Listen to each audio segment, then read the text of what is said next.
ada beberapa ulama yang menghindari kata tafsir karena makna tafsir itu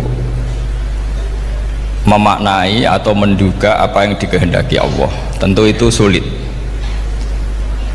Satu, bahwa faktanya kita sudah tidak bisa komunikasi dengan Allah karena tidak ada wahyu lagi. Sehingga dari kehati-hatian ini pernah suatu saat Abu Bakar ditanya, ma makna abban fi qaulihi ta'ala wa faqihatan wa abba. Beliau menjawab, saya tidak lagi pantas hidup di atas bumi di bawah naungan langit jika saya mengatakan naqulu fil Quran, jika saya harus berpendapat tentang Quran apa yang tidak saya ketahui. Itu kehati-hatian yang dilakukan Sayyidina Abi Bakrin As-Siddiq. Tapi teori ini berbanding paradok, berbanding ekstrim ketika bahwa Quran itu diturunkan itu sebagai hudan, sebagai petunjuk, kedua sebagai bayanan, sebagai penjelas. Dan ini yang saya yakini, kalau sebagai penjelas Quran itu harus jelas sekali dan bisa menjelaskan. Dan Quran mensifati dirinya wal kitabil mubin, demi kitab yang memberi penjelasan. Sehingga dari sudut ini orang kafir pun mungkin memahami Quran.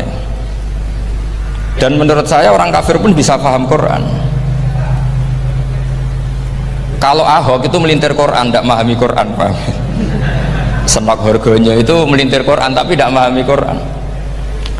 Tapi bahwa Quran itu bisa difahami orang kafir itu ya. Logikanya gampang begini, kata Imam Syafi'i dalam kitab Ar-Risalah.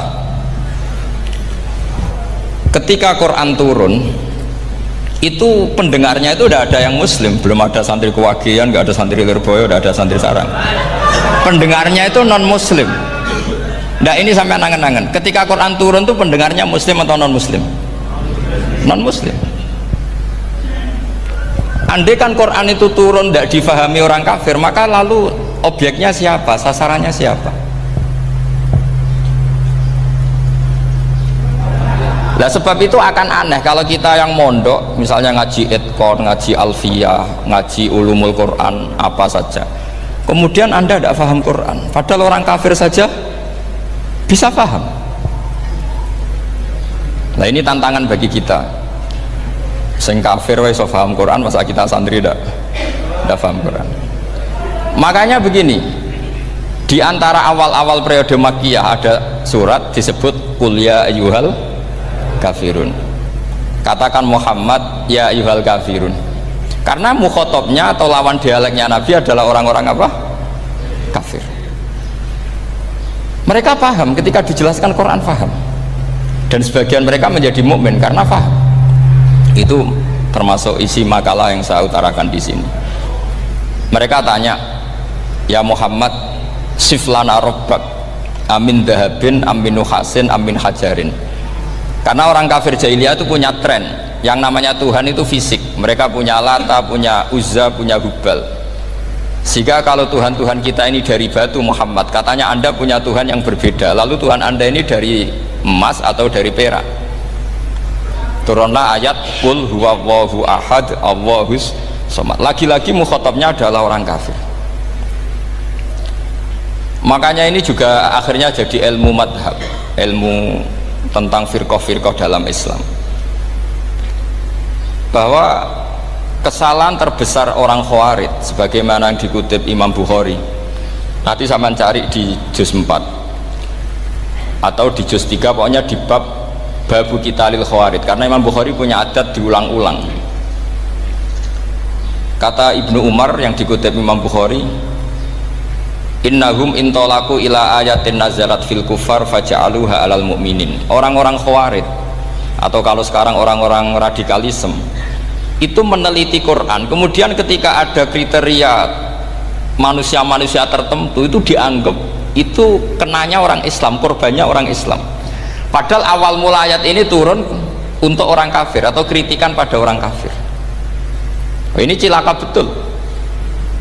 Karena logikanya seperti yang dikatakan Imam Syafi'i, ketika Quran turun ini nggak ada orang Islam, yang ada orang kafir, sehingga mukhatabnya adalah orang kafir. Tapi ayat-ayat ini nanti dipakai Khawarij untuk mengcounter orang Islam, sehingga mereka mudah mengkafirkan kita karena pakai ayat yang dari awal Allah mengkafirkan orang kafir, sekarang ayat itu dipakai mengkafirkan orang Islam. Ini saking gebleknya orang apa? Khawarij.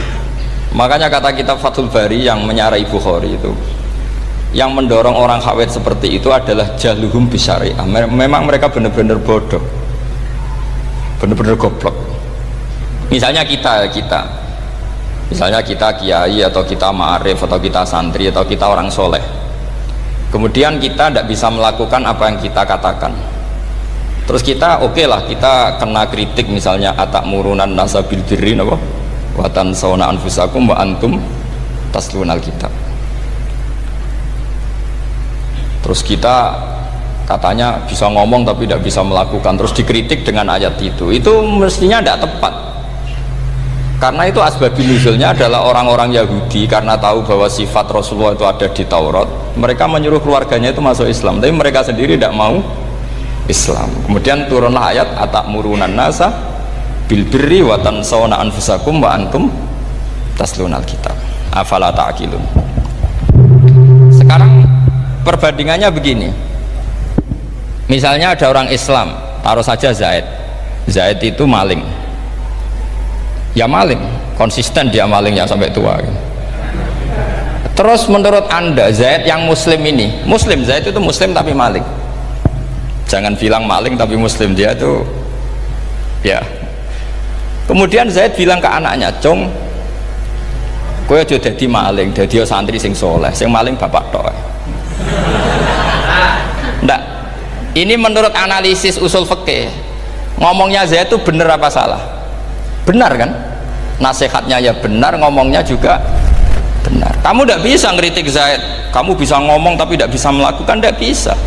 Fa innal amra bil ma'ruf wajib, wal qawla bil ma'ruf ya wajib, wal qawla bil haqqi ya wajib. Jadi itu hal yang berbeda.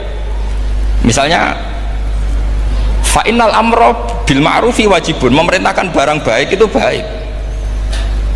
Wa innal qawla bil haqqi ya wajib, mengatakan yang hak itu ya wajib. Berarti Zaid tetap kena khitab, kamu harus nasihati anak secara benar, kamu juga harus ngomong hukum secara benar. Lalu ketika Zaid ngomong hukum secara benar, "Cung ojo maling, maling ku dosa. Cung ojo nerusno profesine bapak maling, maling itu tidak benar." Dia berarti sudah melakukan dua kebenaran, yaitu ngomongnya benar, nasihatnya benar. Dia salah, perilakunya tetap maling. Tapi jangan karena dia maling lalu omongannya enggak salah juga, berarti salahnya malah 3. Makanya ini pentingnya ngaji sama ulama, sama ahli usul fikih.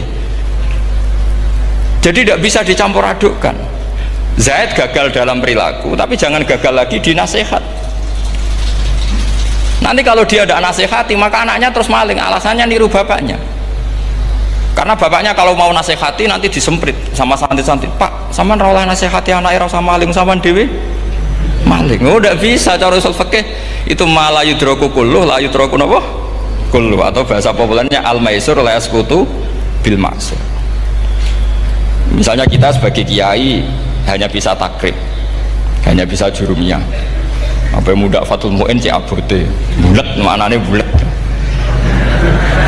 Kamu tidak boleh ngomong gini, "Cung, kowe sebagai muridku kudu nurut aku, nak gurumu goblok tok takrib, kowe tok takrib wae." Gak oleh ngelangkai guru, gak sopan gitu misalnya gitu. Gak boleh gitu. Tetap kita ngomong, "Cung, kowe aja koyo aku, kowe kudu alim Fathul Mu'in, alim Fathul Wahab." Sama tidak bisa protes, Pak Guru sendiri tidak bisa. Kebenaran tetap sebagai kebenaran, meskipun kita tidak kuat melakukan atau tidak bisa melakukan. Lagi-lagi ayat itu sebenarnya ada untuk kita, untuk orang Yahudi, atakmurunan nasa bil birri wa tansawna anfusakum wa antum taslunal kitab. Sebab itu istidlal dengan Quran itu memang resikonya tinggi kalau tidak bagi mutabakhir, karena ya itu tadi, ini harus ada pengetahuan yang luas tentang asbabun nuzul, tentang kriteria.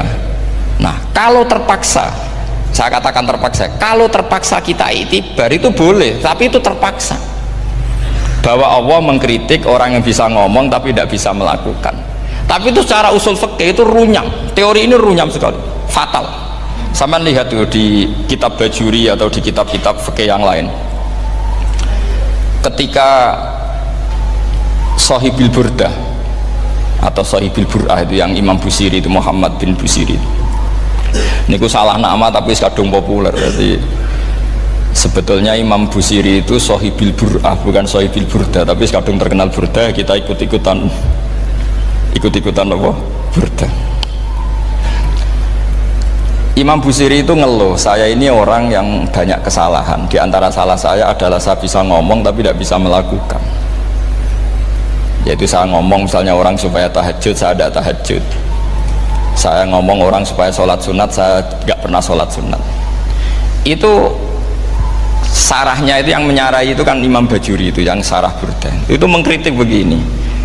Kalau Anda ngendikan itu fi ma'radi dzammin nafsi, yaitu dalam konteks Anda mengkritik diri sendiri oke. Tapi omongan Anda salah. Karena secara usul fikih fatal. Fatalnya begini. Misalnya saya nggak pernah tahajud. Ya mungkin itu nyata. Oke, mungkin itu nyata. Apakah kemudian saya tidak boleh mengatakan at-tahajjudu sunnatun? Apa saya diwajibkan diam hanya karena saya tidak pernah tahajud, terus saya seorang kiai yang haram mengatakan at-tahajjud sunnatun? Saya harus tetap mengatakan kalau tahajud itu sunnah. Saya kalau punya santri terus saya bilang, "Cung, napas nganggur yuk tahajud itu sunat." Karena mengatakan kebaikan pasti bagian dari kebaikan itu sendiri. Makanya kata Imam Bajuri, "Fakaifa yakunul amru bil ma'rufi mazmuman." Bagaimana mungkin sesuatu yang jelas baik karena memerintahkan kebaikan mazmuman menjadi sesuatu yang tercela hanya karena yang mengatakan tidak melakukan. Fa innal fi'la ya amrun wal hukmu ya amrun akhar. Itu beda. Jangan karena Anda tidak minum teh karena diabetes, terus Anda kalau ada tamu tidak disuguhi teh. Karena saya sendiri tidak minum teh. Wah ya repot kalau gitu. Nah itu lagi-lagi tadi orang Khawarij salah ketika mengartikan ayat yang harusnya objek kritiknya itu orang kafir, kemudian karena Quran lama sekali dibaca orang Islam sampai orang itu lupa kalau Quran awalnya turun diantaranya adalah membenahi akidahnya orang kafir, sehingga korbannya orang Islam. Itu mirip seperti cerita kita ya, santri-santri itu kalau punya musuh itu baca Hizib Nasor. Dulu pengarang Hizib Nasor itu musuhnya orang fasik, sehingga dihizib. Santri ora duwe musuh wong fasik, duwene kancane dhewe, akhirnya kancane yang kena hizib. Nah ini penting saya aturkan ya, sama seperti itu. Lama sekali Quran itu hanya dibaca orang Islam dan komunitasnya Muslim, sehingga seakan-akan semua kritikan Quran itu pada orang nopo Islam. Padahal jelas Quran ada kul ya ayyuhal kafirun. Jelas mukhatabnya orang kafir. Sabda kata lakum dinukum waliyadin. Nah ini penting kalau aturakan. Makanya kalau melihat itu, Quran jelas bisa difahami orang kafir. Bahkan banyak orang kafir yang menjadi Muslim karena faham maknanya apa?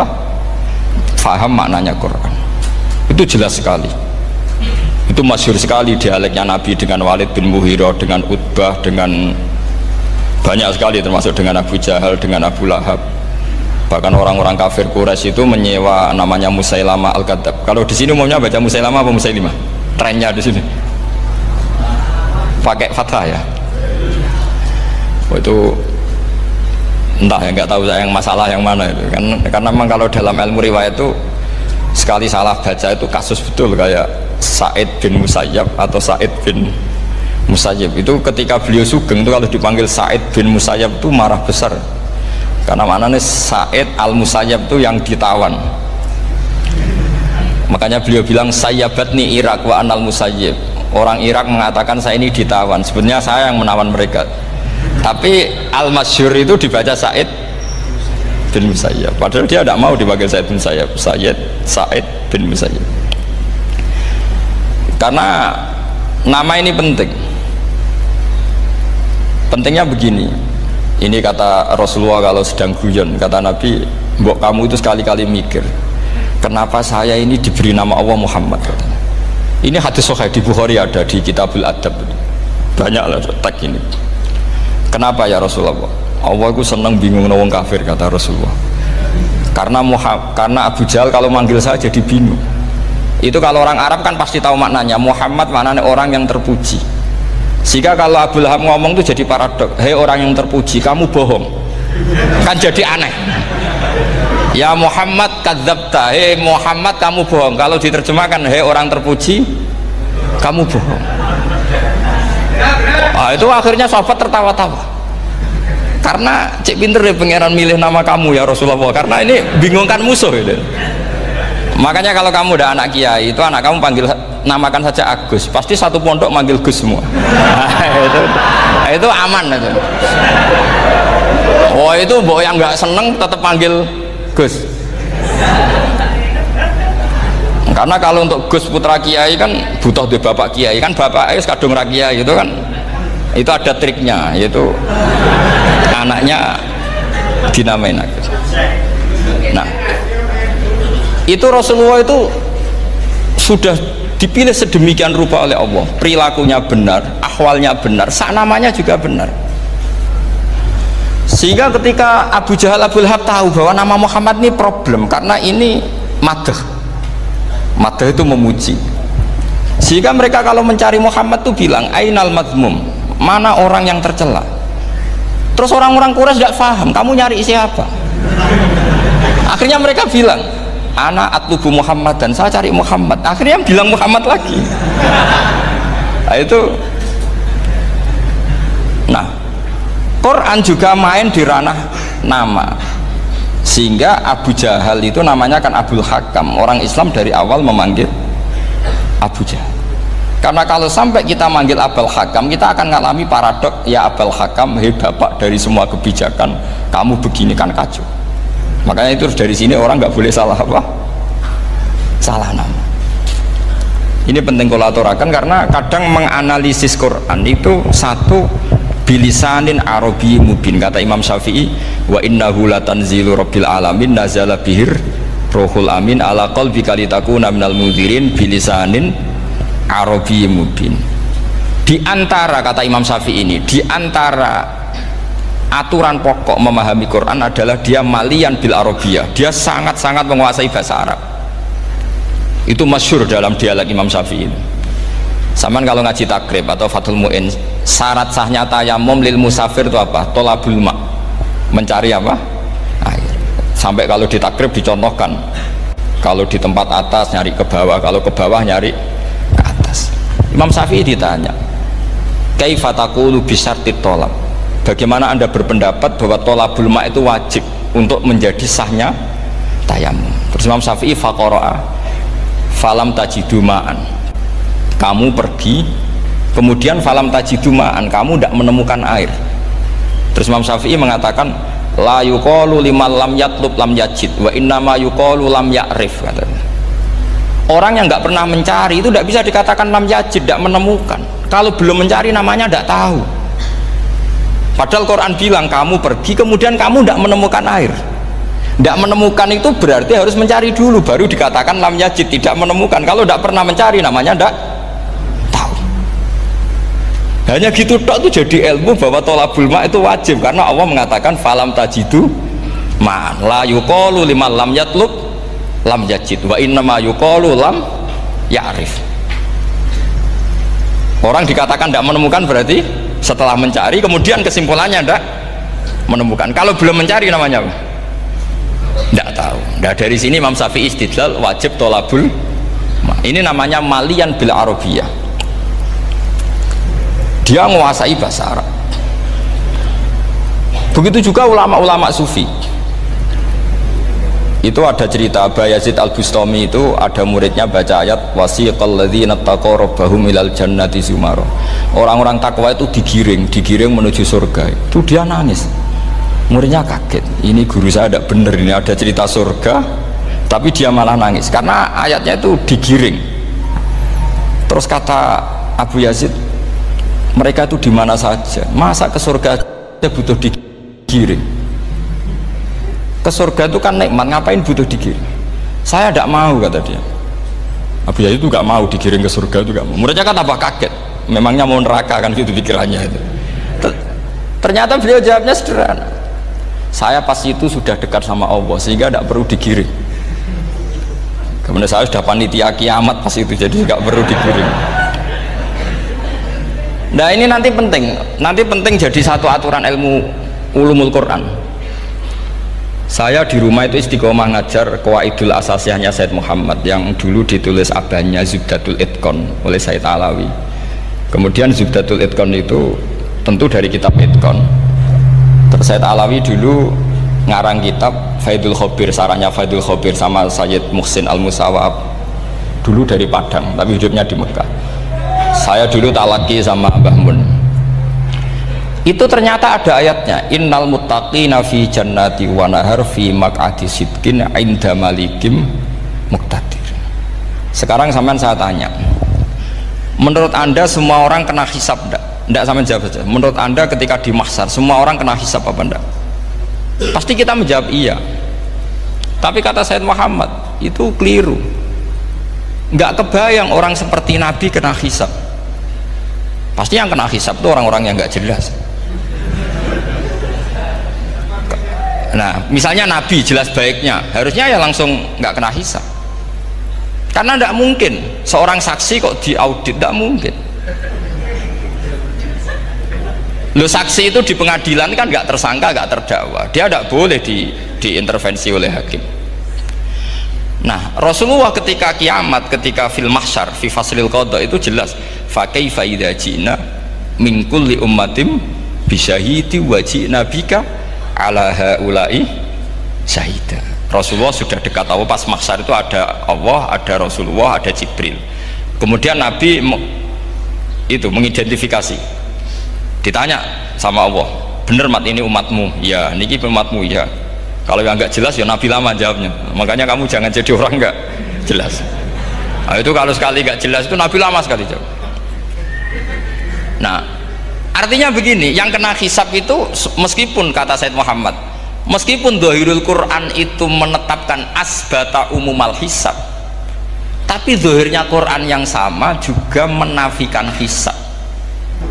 Ya itu karena nggak mungkin, nggak kebayang kita malaikat berani menghisab afdalul khalqi. Sama bisa bayangkan malaikat mengaudit Rasulullah SAW, ahabbal khalqi ilallah, kepen cilaka mencet ya. Wong jajar Allah kabeh dinten audit sudah indah. Fa kaifa idza ji'na min kulli ummatin bisyahidi wa ji'na bika ala haula'i syahida. Lalu mungkar nakir juga sama. Sampai bisa bayangkan mungkar nakir tanya Nabi Muhammad, tesnya susah karena kalau Rasulullah terus ditanya waman nabiyuka, wah itu kan bisa kiamat itu.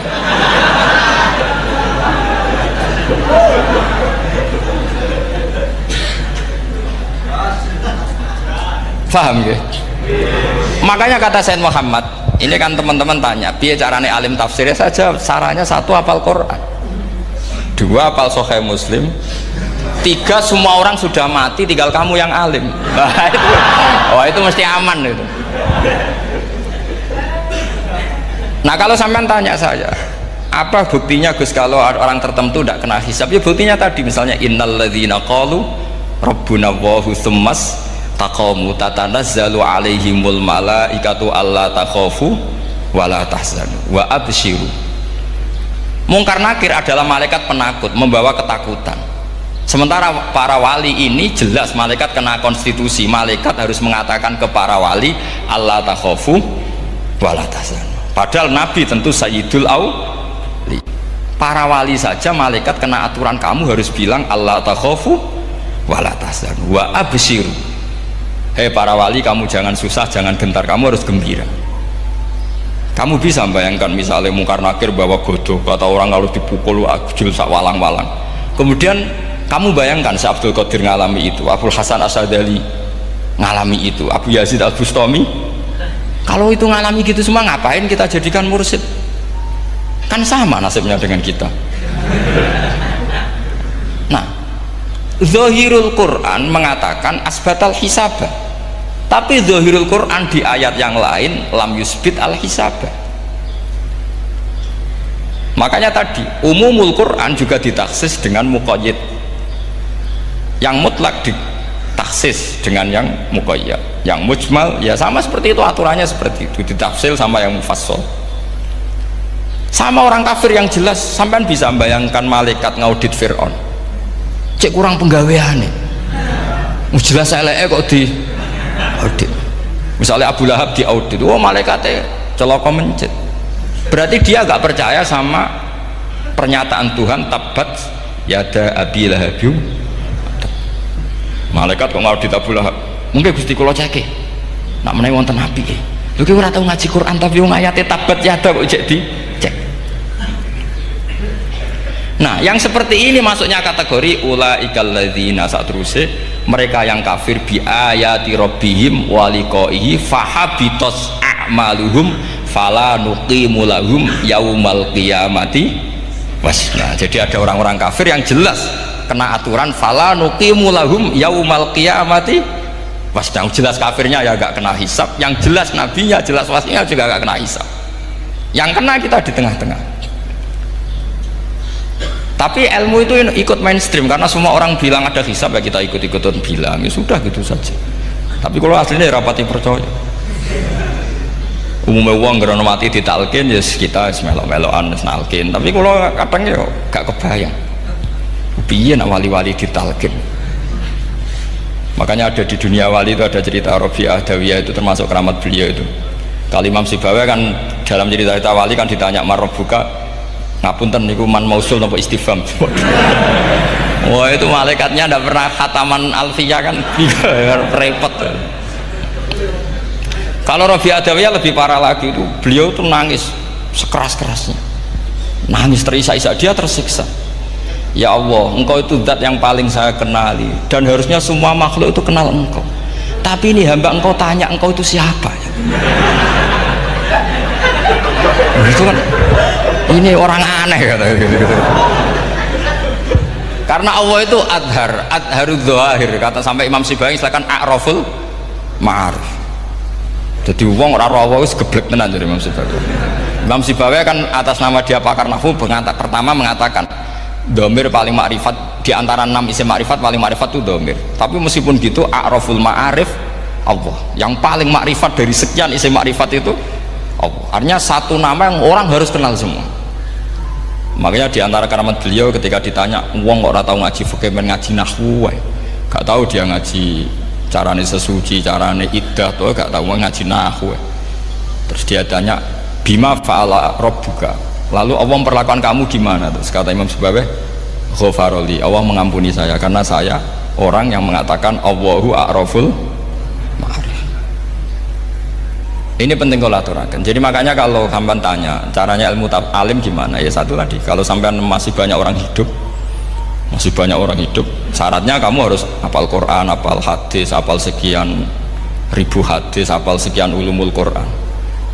Itu kalau masih banyak orang hidup. Kalau sudah kamu sendiri hidup, ya sudah, pokoknya isokolhu ya salim sendiri kan, nggak ada saingannya ini.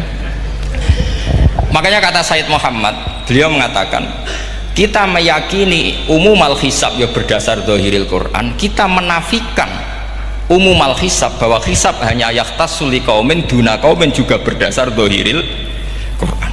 Kita percaya semua mayat ditanya mungkar nangkir ya berdasar zahiril ahadis.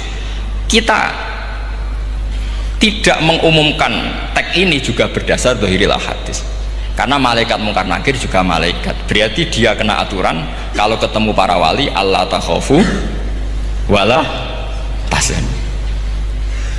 Faham sih belum maksudnya? Ini penting kalau aturakan. Jadi makanya aspeknya sampean bisa memulai kalau ingin jadi orang alim tafsir, bisa mulai dari yang mudah saja, yang fikih saja. Makanya kata Imam Ghazali, kenapa Mu'tazilah jadi segoblok itu? Karena dia tertipu oleh umumatul Quran, oleh teks-teks umum, dia tidak tahu mukhasisnya. Padahal setiap ayat umum itu pasti ada mukhasis. Misalnya begini ya, kalau kamu maknanya fikih saja, contoh yang paling mudah familiar itu fikih ya. Misalnya kita ngaji Quran, wal mutallaqatu yatarabbasna bi anfusihinna salasata quru. Kalau orang dicerai itu iddahnya itu 3 kali masa napa? Suci. Apakah aturan iddah seperti ini hal hadhil iddah amatun likulli mutallaqatin am li mutallaqatin makhsusah? Apa ini semua mutallaqah iddahnya pasti salasata quru apa orang tertentu? Ya enggak, asal dia mutallaqah pasti iddahnya salasata quru. Anda goblok, Anda salah besar. Kalau misalnya yang dicerai adalah orang hamil, iddahnya apa? Salasata quru apa watil hamli? Watil hamli. Kita butuh ayat lain, wa ulatul ahmali ajaluhunna ayyadna hamlahu. Sama seperti kita ngaji walladzina yatawaffawna minkum wa yadharuna azwajan yatarabbasna bi anfusina arba'ata asyhurin wa asyra. Asal wanita ditinggal mati suaminya, maka iddahnya 4 bulan 10. Apa semuanya demikian? Enggak. Misalnya orang hamil iddahnya biwatil hamil. Artinya kalau Anda tertipu umumatil Quran, berarti Anda sama dengan menghukumi orang ditolak semua iddahnya salah satu guru. Sama misalnya orang sekarang dalil-dalil wa may yatawallahum minkum fa innahu minhum. Kalau berkawan orang kafir, maka dia menjadi kafir. Itu kan fatal. Semua nabi ya berkawan orang kafir karena dakwahnya memang sama orang kafir. Lo coba andai kan sampean hafal Quran itu sama teori itu tuh mungkin menyedihkan. Coba istilahnya Quran wadhkur akho'at wa ila adin akhawum huda wa ila samuda akhawum. Terus semua umatnya yang kafir disebut akhawum. Akhaw itu artinya apa? Saudara. Mereka ya berkawan sama orang kafir. Makanya butuh analisis fikih untuk maknani wa may yatawallahu minkum fa innahu. Setelah dianalisis fikih, ternyata semua nabi diistilahkan wa ila madyan akhahum syuaiba wa ila adin akhahum huda. Akhaw itu artinya apa? Saudara. Kalau sampean tanya, lalu logikanya gimana? Kata kitab-kitab kan wa ingkana dasarin fajanibhu suratan. Kalau ada teman buruk jauhi, kalau teman baik temani.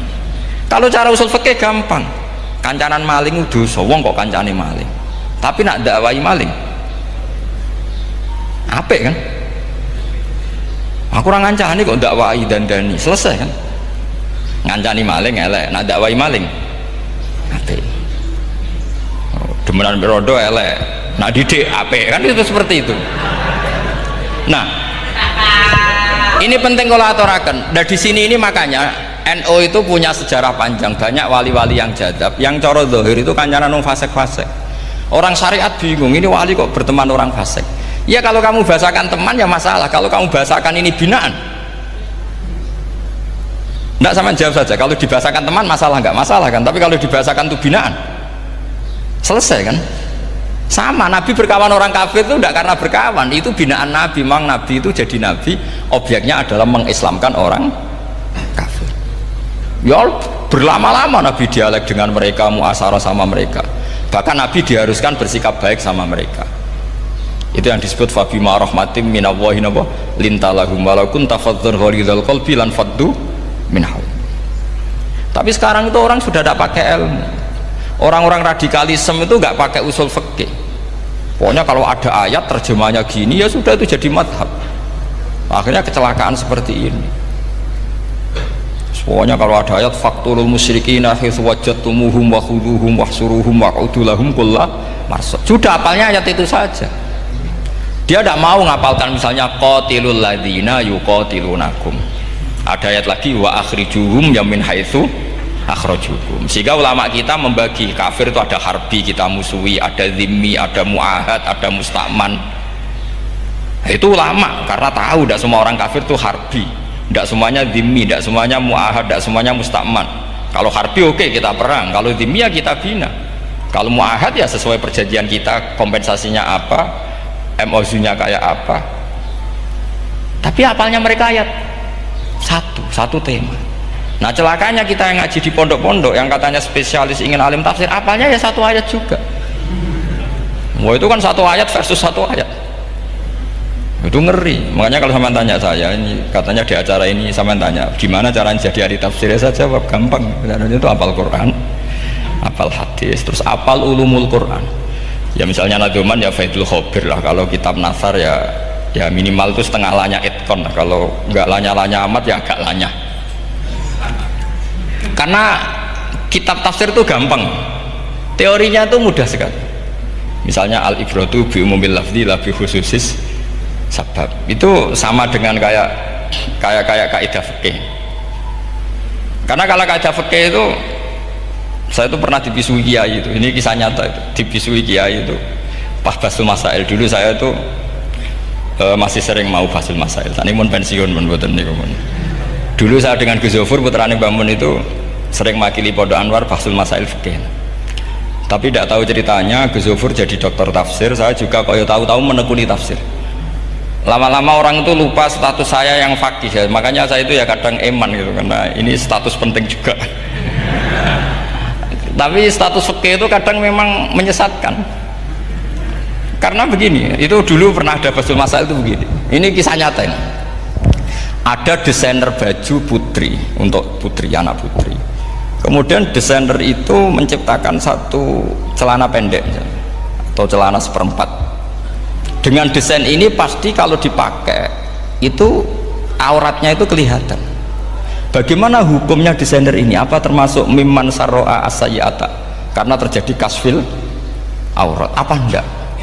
Rata-rata kalau kiai yang khusyuk-khusyuk, yang sepuh-sepuh, desainer itu dosa gara-gara tren pakaian ini mau wedok buka aurat. Tapi kiai-kiai alim yang muda-muda, entah saking belingnya, entah saking pinternya, tidak tahu. Bilang begini, Pak Yai, yang didesain apa? Ya celana itu. Lalu celana itu fungsinya nutupi apa buka aurat? Ya nutupi. Lu kan lumayan urun nutupi. Kalau haram ya dicopot. Lu kan malah parah itu. Bingung kayaknya. Sampai bilang gini kan. Wah semanis. Itu kan makanya ini guyon ilmiah. Repotnya ngadepi orang alim muda. Itu kan mbok gedingi ku ilmiah, mbok senengi fase.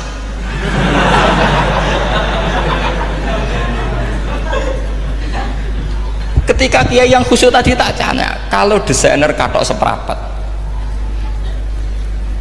paham gitu? Kita coba yang celana dalam terlalu vulgar gitu, paham gitu? Nggak, rok saja lah, rok mini misalnya, rok selutut. Sampean jangan ngeres ya, yang rok selutut misalnya. Rok selutut itu desainernya kena hukum haram nggak? Sampean jawab saja. Oh haram jadi kiai sepuh, karena dengan desain itu misalnya lututnya kelihatan. Tapi pertanyaannya kayak muda saya masih ingat betul, saya tanya, lalu fungsi pakaian itu apa Pak Yai? Fungsi itu kan tetap nutupi sebagian aurat. Kalau Anda haramkan, barang haram itu harus dihilangkan. Nah, itu. Sampai Kiai itu setelah acara itu manggil saya, Gus, kalau ngakoni jenengan alim tapi itu podo repoti. Podo repoti. Nak dalam itu kan terus itu ada perumusan di redaksi keputusan yang dijual itu, yang masail fikihnya kan terus diputuskan, dibukukan. Kalau redaksinya halal terus nanti orang pakai rok semua. Dan saya balik bantah, kalau redaksinya haram orang nggak pakai rok malah. Akhirnya itu apa? Kebijakannya lucu. Buak we Gus, pertanyaan itu buak sak jawabannya oke.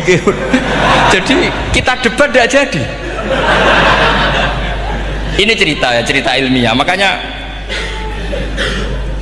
sama tidak wajib anut saya ini terlalu ilmiah, jadi tidak baik untuk kehidupan kesalian, kurang baik. Jadi ini, tapi ini ilmu, tetap kaidahnya fikih ma la yudraku kullu la yudraku kullu. Jangan kalau tidak bisa nutupi aurat semua, lalu jangan sama sekali. Lho kan kaidahnya kan gitu, ma la yudraku kullu la yudraku kullu. Misalnya Anda punya tetangga nggak mau pakai jilbab, nggak mau pakai pakaian muslimah, kamu tidak boleh bilang munisan rakambina, tidak bisa. Ma la yudraku kullu la yudraku kullu la yudraku napa kullu. Makanya ini kita harus hati-hati. Nah bayangkan sekarang orang meneliti Quran itu yutraku kullu. Mestinya kalau Anda meneliti radikalisme, ayat yang terkait radikalisme diteliti semua. Ternyata di surat Taubat yang disebut suratus Saif, yang bahkan haram baca bismillah, itu ada ayat wa in ahadum minal musyrikin astajaraka fa'ajirhu hatta yasma'a kalam Allah summa ablighu ma'mana. Muhammad, kalau ada orang kafir mau belajar Quran sama kamu, ya harus kamu pelajari hatta yasma'a kalam Allah. Setelah mereka mau belajar, ya ablighu ma'mana summa ablighu ma'mana, kamu harus menjamin keamanan dia. Itu di surat Taubat, termasuk akhiru suratin nazalat, gak mungkin terjadi mansuh. Tapi orang-orang ekstremis selalu pakai faqtulul musyrikin haitsu, apalan itu terus. Yang orang liberal yang menaparin la ikraha fiddin, ya sudah seperti itu. Sing orang-orang ora tegas, ora tau nahi mungkar, ya ma arsalnaka ila rahmatal lil alamin, ngono terus. Yang kelompok tukang nahi mungkar ya ayatnya amen nahi mungkar. Saya tuh heran, kenapa mereka punya masalah dengan hafalan kayaknya. Kenapa sih hafalannya kok pedot itu? Kita yang hafal semua bingung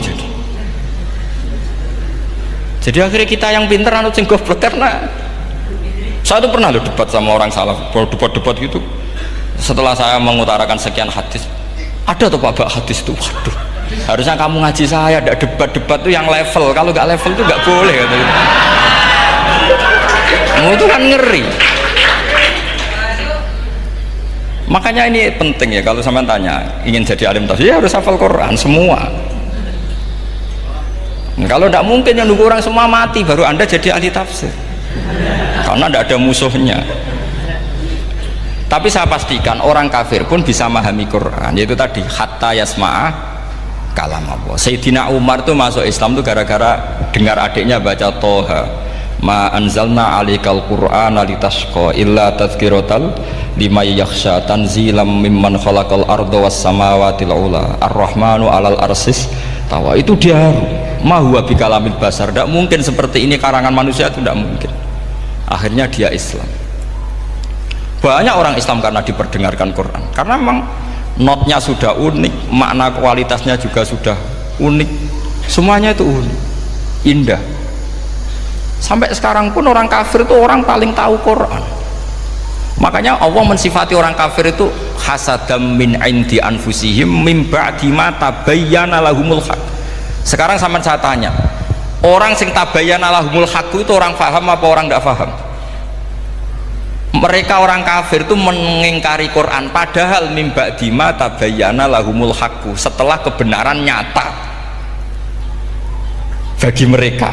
Nyata bagi mereka artinya orang kafir paham apa tidak paham? Paham. Cuma mereka punya penyakit hasadam min indian. Mereka juga kalau ada ayat tentang ahkam yang memberatkan, mereka bilang i'ti bi Qur'anin ghairi hada au badil. Muhammad harusnya jangan tema itu yang diangkat, kok cari Quran yang lain yang enggak tema itu. Mereka sampai memilih tema itu karena paham apa karena tidak paham? Karena paham. Makanya di makalah saya pastikan ngaji tafsir itu gampang, karena orang kafir pun bisa. Kalau kasus Ahok itu bukan paham itu melintir, beda. Paham sama melintir itu beda. Wah, itu diterjemah kemenang tuh jangan mengangkat kawan orang Islam, bukan mengangkat pemimpin. Ya likanya kalau ngangkat teman saja tidak boleh, apalagi ngangkat pemimpin. Fatal mana berteman sama orang salah sama ngangkat. Saman kancanan maling ini apik nak menawa nang andani terus ngangkat, "Hei maling ke pimpinanku." Parah mana? Parah mana? Artinya sama saja ketika diterjemah jangan ngangkat teman, sebetulnya ngangkat pemimpin lebih fatal. Itu kan mafhum awlawiyah, itu kan normal saja. Itu di Quran biasa, misalnya innalladzina yaquluna amwalal yatama dzulman, orang yang makan hartanya anak yatim secara zalim. Kamu bilang, "Gus, saya tidak makan kok, sepeda motornya tak gasap, tak jual." Yang diharamkan kan makan. Wah, ya sarap kalau gitu. Maknanya begini, memakan harta anak yatim artinya ifsad. Ifsad itu merusak.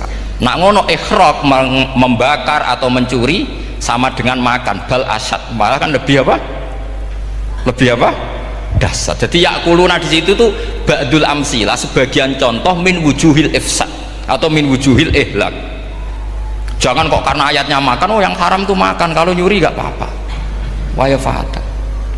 Itu kan sama dengan santri geblek ketika ada kiai ini, "Cung, kowe mbek bojomu jogeman naboi." Suatu saat istrinya lapor lagi, "Pak Yai sekarang tidak naboi tapi nyadui." Karena naboi itu pakai tangan. Mereka pertama dilaporkan kiainya, Pak Yai, suami saya itu sering memukulin saya pakai tangan gini. Jong jogeman nabuki bojomu. Nggih Pak Yai siap. Satu saat istrinya lapor, Pak. Tetap benjut, kenapa? Kalau nak ini disadui.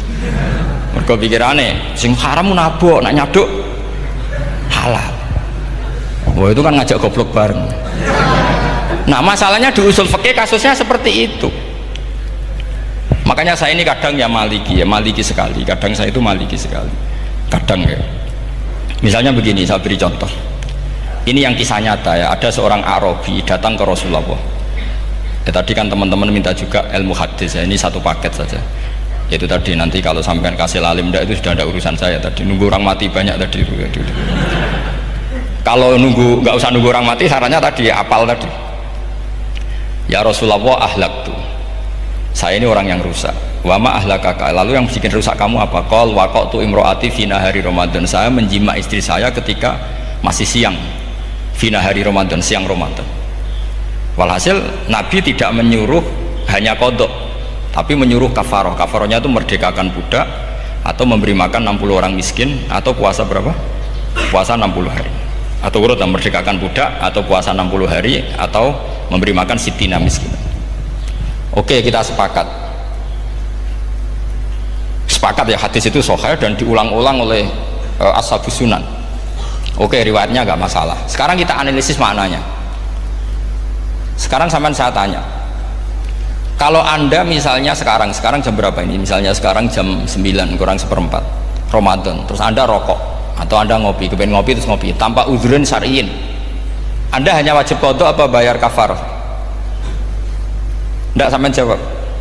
Rata-rata kiai kita, oh mau wajib qadha Gus karena gak jima. Sing seru kafarah itu nak jima. Kan ngombe kopi be jima beda. Pertanyaannya tuh lucu, ini naik secara fikih masalahnya begini. Jima bojo itu tidak zina. Jima bojo itu zina apa enggak? Enggak. Berarti dengan makan bedanya apa? Sama kan? Sama-sama amrun mubah. Sesuatu yang boleh. Kenapa hukumannya berat? Makanya kata Imam Malik, ndak itu nilainya adalah hadku hurmati Ramadan bi ghairi udhrin syar'iyyin. Makanya kata Imam Malik, siapapun yang makan fina hari Ramadan, iftar apapun fina hari Ramadan bi ghairi udhrin syar'iyyin, maka hukumnya sama dengan jima fina hari Ramadan. Karena sama-sama ihlak ifsad hurmata Ramadan bi ghairi udhrin syar'iyyin. Loh enggak, ini ilmiah. Kamu udah harus cocok, tapi otak kamu harus percaya. Loh iya kan, beda kan. Saya secara nafsu tidak cocok, cek berarti. Tapi ilmiah saya setuju. Kalau kiai kandhani itu kan pasti pakai badul amsilah, kan nggak mungkin semua contoh disebut. Jong penak melaku-melaku jogeman delok wedok iku mari setan. Mboten delok Mbah, nyekel lho malah parah to. Ndak bisa. Makanya ini masalahnya lafat. Ini kembali ke Imam Syafi'i bilisanin arabiyyim mubin. Ketika seorang kiai bilang cung jogeman delok cah wedok adalah mengungkapkan al-muharramat. Bukan mentaksis yang haram itu hanya melihat. Saya ulang lagi ya, ketika seorang kiai bilang cung jogeman delok wedok sing haram, itu semangatnya adalah melawan keharaman, bukan mentaksis yang haram hanya delok. Itu di Quran normal semua, di semua lugat ya biasa. Itu kan sama seperti misalnya seorang mbah ngasih uang cucunya, cung tak kayak duit 1.000, cung gue tuku es, terus kue mendingan nak ragu tuku es haram iki kan ngongkone tuku es. Lah kepen putumu mati kan nyeben 1.000 gue tuku es. Ya mulai dulu istilahnya nambahnya ke ibu tuh cung 1.000 gue tuku es. Cara wong kuno. Nah, maksudnya gue pokoknya umumnya cak cilik senane es menyebut. Ya sudah seperti itu. Sama seperti Quran menghentikan begini. Ini memang saya latih yang fikih dulu, yang pokok-pokok. Di antara yang nggak boleh dikawin adalah wa antasma'u bainal ukhtaini illa ma qad salaf. Kamu tidak boleh menikahi Sri dan Zainab, kakak beradik. Sudah sepakat nggih? fi nikahin wahid, nggak boleh al jam'u bainal ukhtain. Jadi mbaknya kamu kawin, adiknya kamu kawin fi nikahin wahid. Tapi nak ngeduni boleh, berarti kan dengan waktu yang berbeda. Quran hanya menyebut itu. Kemudian Rasulullah zaman Sugeng itu hanya nambahi wala bainal mar'ati wa ammatiha wala bainal mar'ati wa kholatiha, juga gak boleh menikahi ponaan plus buliknya, baik bulik dari bapak yaitu ammah maupun bulik dari ibu disebut apa? Kholah. Kemudian ulama fikih merasa ada yang kurang, ditambahi lagi dua perempuan yang andekan yang satu itu lelaki kok haram nikah, berarti haram jam'u fi nikahin wahid. Misalnya cucu rabibahnya boleh enggak? Enggak boleh kan? Berarti kalau sampai mengumpulkan cucu dan mbahnya fi nikahin wahid juga enggak boleh. Tapi orang yang waras itu tidak akan nyalahkan Quran ketika tidak lengkap. Wa antasma'u bainal ukhtain ila ma qad sal, ini tidak lengkap. Yang haram kan tidak hanya jam'u bainal ukhtain, termasuk mengumpulkan cucu dan mbahnya, karena Quran nggak mau dengan logika tidak waras itu, tidak mau. Taruh saja orang itu rata-rata mbahnya kan umur 70 tahun, cucunya umur 17 tahun, kebayang nggak kamu nikahi sehingga adik kan boleh bareng, mesti kamu milih bareng. Makanya Quran hanya bakas wa antasma'u final ukhtain, karena yang mungkin masih menggugah selera itu dua. Tapi kalau cucu sama mbahnya itu, kalau ada yang masih selera kan ya sarap itu. Tapi fikih sebagai kaidah tetap menerangkan termasuk yang haram jam'u adalah bainal mar'ati wajad dati. Paham juga maksudnya? Artinya ketika menyebut itu tidak jaminan merangkum semua hukum, tapi ba'dul amsilah. Fa'innal akila yaktafiya bi isyaratil ba'di, karena orang kalau punya akal diisyaroi sebagian sudah faham. Ini penting kalau aturakan, jadi ini penting. Nah bayangkan sekarang banyak gerakan-gerakan ahli Quran katanya, tapi nggak memahami ilmu usul fikih. Quran ra ono ya wis, nang Quran ra ono cerita harame asu, nak ngono asu ya halal, ora ono Qurane. Sing ra ono iku tekem ora Quran iku aneh-aneh.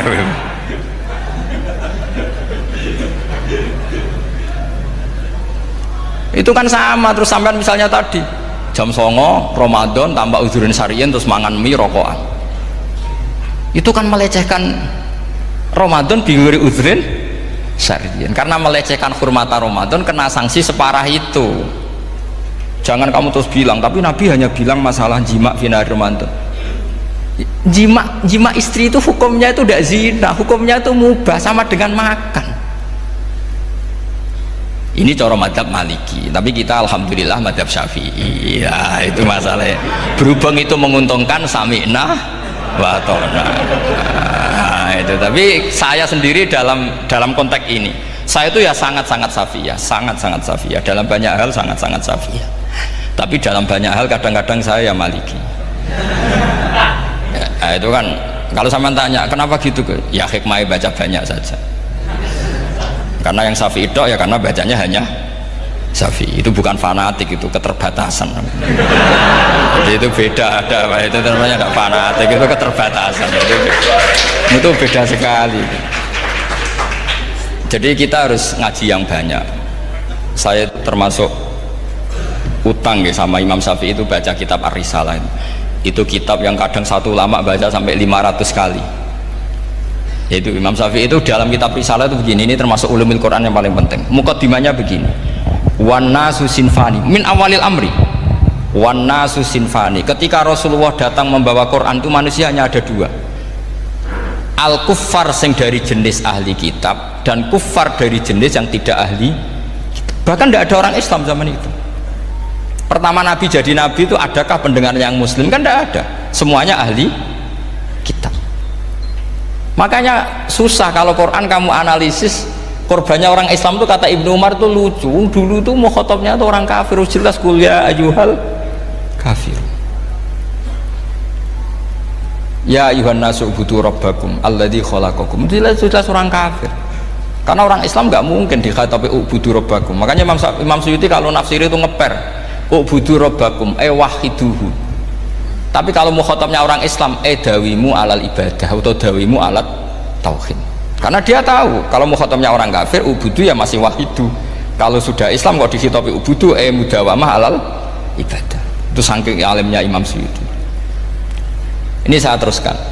Kalau mukhatabnya itu orang kafir ahli kitab, itu kemungkinannya ya dua cara mereaksi Quran, yaitu disebut lam yakunil ladina kafaru min ahlil kitabi wal musyrikina munfakina hatta ta'tiyahumul. Jadi lam yakunil ladina kafaru, jelas kafaru itu umum. Kemudian ditafsir kafaru itu ada yang min ahlil kitabi, berarti kafaru yang jenis Yahudi Nasrani. Ada kafaru yang min ahlil kitabi wal musyrikin, kafaru yang jenis musyrikin, yaitu kafir Mekah. Karena cara kaidah nahwu al-atfu yaqtadi taghayyur, kalau ada ataf pasti konteksnya beda. Jaa Zaidun wa Amrun, berarti Zaid ada Amar, Amar ya tidak Bakar, karena Jaa Zaidun wa Amrun wa Bakrun, pasti orang ini berbeda. Tidak boleh orang yang sama kamu pakai ataf. Ini sudah clear ya ini ya. Kemudian cara pandang mereka ya beda. Ketika Rasulullah mengajak tauhid, itu ahli kitab tidak masalah, memang harusnya Tuhan itu satu, tidak masalah bagi ahli kitab. Problem bagi ahli kitab adalah Muhammad itu nabi, itu kita nggak suka. Kalau Tuhan satu oke, tapi kalau Muhammad nabi tidak oke. Kita bisa jadi nabi kata mereka, karena mereka merasa nasabnya sampai Ibrahim, sementara zaman itu mereka sanksi Muhammad itu nasabnya konti gak jelas. Ini penting kalau aturakan. Sehingga dalam konteks ini Allah menjawab ahli kitab dulu. Ini disebut Muhammad itu nasabnya jelas. Ini ku fihi ayatum bayinatum maqamu Ibrahim. Ini saya dengarin. Ibrahim itu jelas pernah ke Mekah. Bukti Ibrahim pernah ke Mekah adalah jejak kaki Ibrahim di makam apa? Makam mereka, artinya buatan kuburan, buatan jejak kaki Ibrahim ketika bangun Ka'bah. Fihi ayatum bayinatum maqamu Ibrahim. Pun. Kalau Ibrahim pernah di Mekah, artinya beliau pernah nikah di Mekah. Paling tidak punya dzurriyyah di Mekah. Ini gua Ismail dibawa ke Mekah. Jelas ayatnya wa id yarfa'u Ibrahimul qawaida minal baiti wa Ismail. Ini dengarin ya. Sebab itu saking alimnya berjanji itu beliau tahu betul masalah utama Rasulullah Muhammad adalah disangsikan nasabnya. Sebab itu kitab berjanji pertama cerita setelah dia alhamdulillah macam-macam awalu ma'anab tadi saat terus dia bilang wa ba'du fa'akul huwa Muhammad bin Abdillah bin Abdil Muttalib. Saat terus ya wa ba'du huwa Muhammad bin Abdillah bin Abdil Muttalib wasmu syaibatul hamdi humitat fisaluhus saniyah. Saat terus ibnu Kusoyin, saat terus sumiyya bi Kusoyin litaqosi fi biladi kudu'atal qosiyah. Karena dia tahu yang masalah bagi Rasulullah itu adalah masalah nasab bagi mereka loh, bagi mereka yang kafir. Terus beliau ngendikan ditutup wa adnanu bila raibin indadawil ulumin nasabiyah ila dhabihi Ismaila nisbatuhu wa jelas saya Adnan itu pasti puter cucu-cucunya Nabi Ismail. Karena orang Yahudi yang disoal Muhammad itu, kamu itu siapa kok tahu-tahu Nabi? Kamu orang Arab itu tidak pernah ada Nabi. Yang Nabi itu normalnya orang Israel, yaitu turunan Yahudi, karena Yahuda bin Yakub bin Ishak bin Ibrahim. Akhirnya Allah membuktikan fihi ayatum bayinatum maqami. Bukti kalau Ibrahim pernah di Mekah adalah jejak kakinya di Mekah, itu dekat Ka'bah. Ini jawaban Allah yang tentang ahli kitab, karena sudah jelimet. Ada ilmu ansab, ada ilmu nasab, ada polemik kitab samawi. Kalau kafir Mekah ini goblok-goblok. Ketika Rasulullah pakai teori tauhid, orang kafir Mekah itu sangat gobloknya bilang gini, Muhammad, kita ini urusannya banyak, utang kita banyak, kasus saya banyak, kok Tuhannya satu itu tidak cukup. Yaitu mereka mengatakan aja'alal alihata ilahau wahida inna hadza la syai'un ujab. Bagaimana Tuhan hanya satu, urusan kita banyak, masalah kita banyak, Tuhan nggak boleh satu, harus banyak sejumlah urusan kita. Ada Tuhan BPKB, Tuhan macam-macam lah, ada Tuhan kredit, Tuhan kas, macam-macam lah kan? Sesuai sebanyak urusan kita. Mereka tanya aja'alal alihata ilahau wahida, masa Tuhan satu, inna hadza la syai'un ujab. Ini aneh. Tapi Rasulullah dengan sabarnya, kalau yang seperti ini Allah menjelaskannya beda dengan yang pertama. Karena tadi orang kafir itu bisa min ahlil kitab, bisa wal musyrikin. Lam yakunil ladzina kafaru min ahlil kitab, ada yang wal musyrikin. Semuanya ini tidak pernah munfakina hatta ta'tiyahumul bayinah. Mereka tidak pernah tercerabut dari pikiran mereka, dari mainstream mereka, sampai ada bayinah. Bayinah itu kejelasan kebenaran atau benar yang begitu jelas. Itu siapa? Rasulun minallah yatslu suhufam mutahhar. Akhirnya Nabi sabar. Saking sabarnya Nabi itu ngomong gini, ya di khalayak umum, mukhatamnya ya kafir semua. Hei saudara-saudara kami suku Quraisy, kita ini sebangsa. Nabi tanya, Muhammad, ajaran kami itu benar karena kamu itu orang yang kita percaya, tapi kali ini anda aneh karena ngajak satu Tuhan. Itu tidak mungkin, urusan kita banyak, satu Tuhan enggak mungkin, Tuhan harus banyak. Kita punya 3 aja kurang banyak, kan banyak punya Lata, Uzza, Hubal. Rasulullah dengan sabarnya ngendikan gini, hei kaumku, kalau kamu jadi pembantu, jadi buruh, senang mana punya majikan banyak sama majikan satu. Kalau majikannya banyak, itu perintahnya beda-beda, seleranya beda. Semua harus kamu lakoni, semua harus kamu taklui karena kamu harus nurut. Wah ya repot mat kalau di majikan banyak, ngerepoti mesti. Rasulullah tinggal nimpali, Tuhan kamu itu majikan kamu, kalau Tuhannya banyak, perintahnya ya banyak, seleranya beda-beda. Kamu bingung nggak? Wah ya bingung, ya sudahlah mat satu aja. Akhirnya mereka masuk Islam. Nah itu disebut Nabi itu fatona, punya kecerdasan artikulatif. Kalau menjelaskan itu masuk akal. Nah itu disebut dorobawahu matalar rojulan fihi syuraka'u mutasyakisuna wa rojulan salamal lirojul hal yastawiyani masalah alhamdulillah. Nah ini penting. Allah membuat satu perumpamaan bagaimana ada satu pembantu yang punya majikan banyak yang berbeda-beda seleranya, berbeda-beda perintahnya, dengan kalau hanya satu majikan. Apakah sama? Mereka jawab tidak sama, enak punya satu majikan. Begitulah Tuhan kamu, harusnya satu. Jadi artinya gini, kalau kamu ngaji ulumul Quran, kamu harus tahu ini khitab ke kafir. Kafir yang mana? Ahli kitab atau kafir yang musyrik? Nah sekarang tidak tahu lagi, pokoknya kafir. Makanya kalau orang berdebat mereka itu tidak goblok meneh.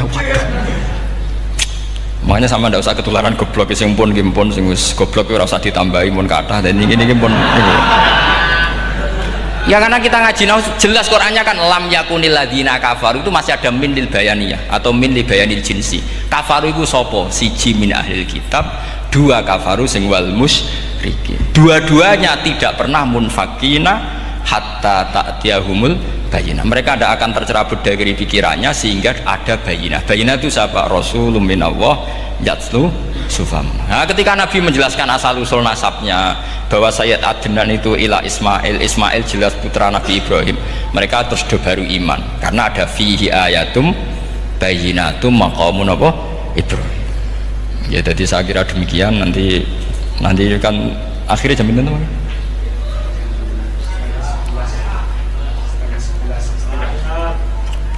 Oh, ini jam berapa istiwa? Enggak, terus saya pikir nih gue, kalau misalnya tadi ada tanya jawab, ya tanya jawab cara ngalim saja kan, itu lebih realistis. Karena kalau sampean iskal, misalnya saya iskal dengan ini kan malah bingung kan. Kalau kamu terkenal pinter, iskal kita goblok ya. Nah wis pinter kok iskal gitu. Jadi saya niru ilmunya Abu Nawas. Abu Nawas sudah bisa pidato, nggak bisa pidato. Suatu saat dipaksa pidato sama khalifah itu. Hei para hadirin, kamu pinter apa goblok? Nah mereka pinter, mau ngandani wong pinter, terus pinter kok ngandani gitu. Akhirnya hadirin itu kan karena seneng sama Abu Nawas itu seneng. Ya sudah Abu Nawas, kalau gitu kita goblok. Aku mau ngambil orang goblok. Akhirnya terus wassalamualaikum warahmatullahi wabarakatuh. Jadi itu Abu Nawas juga bisa pidato, tapi dia tahu saja caranya menyelesaikan masalah. Jadi itu Abu Nawas. Jadi ya orangnya kacau tapi cerdas itu. Makanya jadi guyonan. Sebenarnya Abu Nawas itu figur yang nyata, tapi tidak senaif yang diceritakan orang-orang di anekdot itu. Ya beliau itu orang soleh ketika era Harun ar-Rasyid. Tapi ya tadi karena banyak cerita yang macam-macam. Ya, Abu Nawas itu, makanya ini cerita anekdot. Jadi riwayatnya nggak jelas tapi lucunya jelas. Jadi itu. Dia itu mangkel punya tetangga profesor ahli astronomi. Adiknya aku mau iso omong toh. Abu Nawas mau pinter molak-malik omong kan masyhur itu, dia cerita hari Senin tanggal sekian lihat Abu Nawas di alun-alun mau terbang. Orang lihat semua itu Abu Nawas itu ya sudah di podium ya gitu-gitu. Kok nggak mau terbang-terbang? Ya mau itu ya tidak. Wassalamualaikum warahmatullahi wabarakatuh. Yang bilang Abu Nawas terbang siapa? Abu Nawas mau terbang. Yang namanya mau itu ya tidak.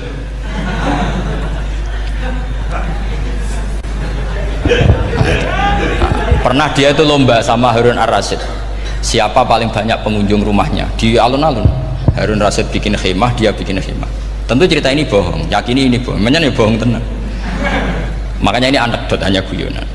Harun Rasyid karena dia raja itu ada apel, ada makanan macam-macam. Ya tentu pengunjungnya banyak. Batas akhir itu penilaian jam 12 malam. Abu Nawas tenang, satu pun nggak ada pengunjung, nggak ada makanan, nggak ada apa. Pas jam 12 rumahnya dia, kemahnya dibakar, orang ke dia semua. Tit menang dia karena jumlahnya, bahkan Harun Rasyid itu datang ke kemahnya dia. Karena lombanya kan pengumpulan massa terbanyak, tit jam 12. Harun Rasyid pikirannya, santri ya guys, sugoi jajan mesti teko, pikirannya gitu. Abu Nawas pikirannya beda, jenis ono kebakaran pasti datang. Wis dihitung biaya khemah sama hadiahnya banyak hadiahnya. Yang ahli falak ini punya ilmu yang rasional, yang pinter sekali. Dia ilmuwan bahwa bumi itu bulat-bulat. Nah saya lagi tren meyakini bumi flat nih, yo kacau nih. Mau gara-gara penjelasan sing sepihak. Ini wong nganggur. Lah wong ilmuwan kok sentimennya perkara wedi duit. Nggak boleh ilmuwan menyebut sentimen apa? Uang. Akhir bumi itu bulat-bulat. Jadi kalau Anda jalan ke timur terus nanti ke titik yang sama. Abu Nawas ora paham karena dia memang nggak ahli sains gitu. Suatu saat si profesor ini kemalingan, malingnya melayu ngetan. Terus minta tolong sama Abu Nawas, kejarlah maling itu. Kemana? Ke timur. Dia ngejar ke barat. Ditanya sama profesor, saya udah bilang larinya maling itu ke timur, kalau kejar ke barat nanti ketemu di titik yang sama. Jadi, akhirnya profesornya ngerti, oh ngenyek tuh.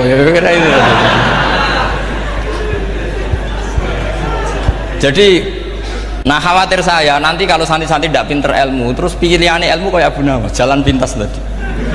Karena belajar falak jelimet, belajar faraid apa? Jelimet, ada aul, ada roh, terus semua ada masalah yang ruwet-ruwet terus. Akhirnya mau olah bicara. Ini musibah, inna lillahi wa inna ilaihi raji'un. Itu tidak boleh. Quran tidak mengajarkan itu.